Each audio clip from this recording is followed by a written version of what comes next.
Night అవుతుంది. అందరూ భోంచేస్తూ ఉంటారు కదా! ఈ సాగర్ మాత్రం ఏమీ పట్టుకురాకుండా వస్తాడు. నర్మద అయితే గట్టిగా తిడుతూ ఉంటుంది.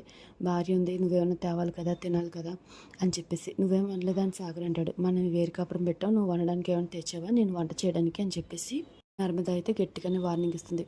అందరూ డైనింగ్ టేబుల్ దగ్గర తింటూ ఈ మాటలన్నీ కూడా వింటూ ఉంటారు. ఇక సాగర్ ఫుడ్ ఆర్డర్ పెడతానంటాడు. నర్మద ఏం అవసరం లేదు, నువ్వే తిను అని చెప్పేసి లోపలికి వెళ్ళిపోతుంది. నర్మద అంతే కోపంగా బయటకు వచ్చి వెంటనే కూడా డైనింగ్ టేబుల్ దగ్గరికి వచ్చి అత్తయ్య ప్లేట్ ఇవ్వండి అని గట్టిగా అరుస్తుంది. వేదవతి అయితే షాక్ అవుతుంది. అందరూ కూడా అలాగే చూస్తూ ఉంటారు.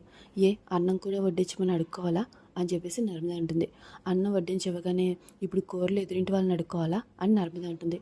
ఎదురింటి వాళ్ళు పెద్ద రాక్షసులు వదినా, వాళ్ళు ఏం పెట్టరు, ఇంకొక రాక్షసి మన ఇంటికి వచ్చి ఉంటుంది కదా అని చెప్పేసి ధీరజ్ అంటాడు. ఇక్కడంతా కూడా ఫన్నీగా ఉంటుంది. నర్మద భోంచేసి వెళ్ళిపోతుంది.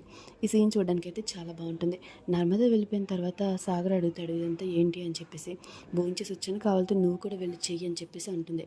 ఇక్కడ కూడా కాన్వర్జేషన్ అయితే చాలా బాగుంటుంది.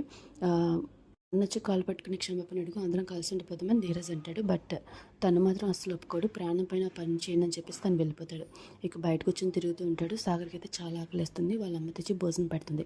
ఇలా నాటకాలు ఆడొద్దని చెప్పేసి, భోజనం పెట్టాలనుకుంటే అక్కడే పెట్టాలి కదా, ఇక్కడ పెట్టడం ఏంటి, డ్రామాలు చేయొద్దు అని చెప్పేసి పాపం వాళ్ళ అమ్మని చాలా అవమానిస్తాడు. తను ఏడుస్తూ లోపలికి వెళ్ళిపోతుంది.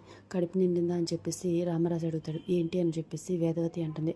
ఇప్పటికి ఆకునుగా ఉంటుందని పట్టుకెళ్ళావు, నేను బాగా అవమానించాడా అని అంటాడు. ఇక ఇద్దరు కూడా చాలా బాధపడుతూ ఉంటారు. వేదవతి జరిగిందంతా చెప్పి చాలా ఏడుస్తూ ఉంటుంది. ఇక సాగర్ని నర్మద కూడా వచ్చి తిడుతుంది. మీ అమ్మతో ఇలాగనే ప్రవర్తించిందంటే నువ్వు ఒకదాన్ని ఇప్పుడు నాకు తయారయ్యామని చెప్పేసి లోపలికి వెళ్ళిపోతాడు. నెక్స్ట్ సీన్ అయితే సాగర్ ఇంకా ప్రేమ మధ్య ఉంటుంది. ప్రేమ బయట బట్టలు ఉతుకుతూ ఉంటే సాగర్ వచ్చి తనని డిస్టర్బ్ చేస్తూ ఉంటాడు. వీళ్ళిద్దరి మంచి సీన్స్ కూడా చాలా బాగుంటాయి. ఇక్కడితో అయితే ఈ కథ ఎండ్ అవుతుంది. నెక్స్ట్ ఎపిసోడ్లో ఏం జరిగిందో తర్వాత తెలుసుకుందాం.